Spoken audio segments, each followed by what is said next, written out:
Le texte Malachie 4,5 fait allusion à un avenir beaucoup plus éloigné quand il parle du jour de l'Éternel. Ce jour grand et redoutable, ce jour n'était évidemment pas encore venu à l'époque de Jean. Et nous pouvons maintenant dire avec la même certitude qu'il est encore à venir. Il en va de cette prophétie comme des prédictions plus connues relatives à la venue du Messie. Elle devait avoir un double accomplissement. D'abord par la naissance du Seigneur Jésus à Bethléem, puis dans un avenir encore indéterminé par sa venue en gloire. Ceux qui lisaient ces prophéties voyaient tout l'avenir sur le même plan et ne discernaient pas les deux étapes successives de leur accomplissement.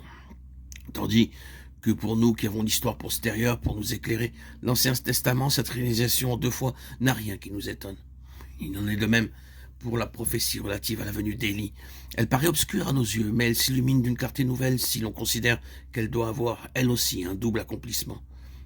Le premier a déjà eu lieu, et le second est encore à venir. Jésus a dit positivement, Élie doit venir et rétablir toutes choses. Nous en venons donc tout naturellement à cette conclusion. C'est qu'avant de venir dans sa gloire, le Seigneur suscitera un Élie. Peut-être pas Élie en personne, mais un instrument, à tout le moins revêtu de l'esprit et de la puissance qui se manifestèrent en lui.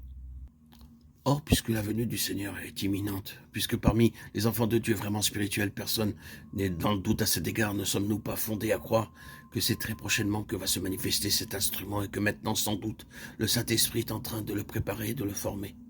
Et la question qui se pose à nous est la suivante. Sommes-nous peut-être impliqués personnellement dans la préparation de cet instrument? Dieu a-t-il les yeux sur nous pour voir si nous sommes prêts à entrer dans son plan?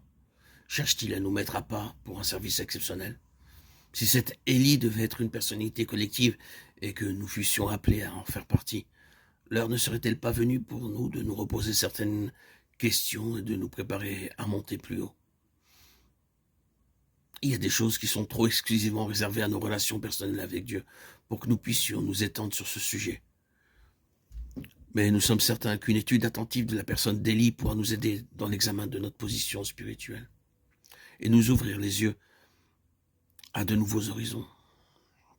Elle nous fera mieux comprendre, en tout cas, quelle est la nature de l'instrument que Dieu est en train de préparer, car tout nous porte à croire que Dieu se prépare aujourd'hui un instrument nouveau, qu'il manifestera à son heure.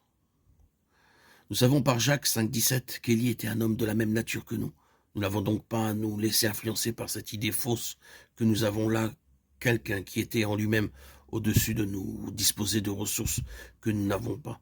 Tout ce qu'il était, nous pouvons l'être, car ce qu'il était, il était en raison du Dieu qui était avec lui. Ce que nous pouvons être nous, c'est en vertu du même principe Christ en nous, que nous le deviendrons. Gardons-nous donc de l'oublier. Si puissant qu'ait pu être Élie, nous sommes des candidats à un service spirituel d'égale puissance. Il s'exprimera peut-être dans d'autres directions, mais qu'importe pourvu que le même résultat soit atteint. Or, le résultat voulu de Dieu sera toujours atteint si nous remplissons les conditions fondamentales.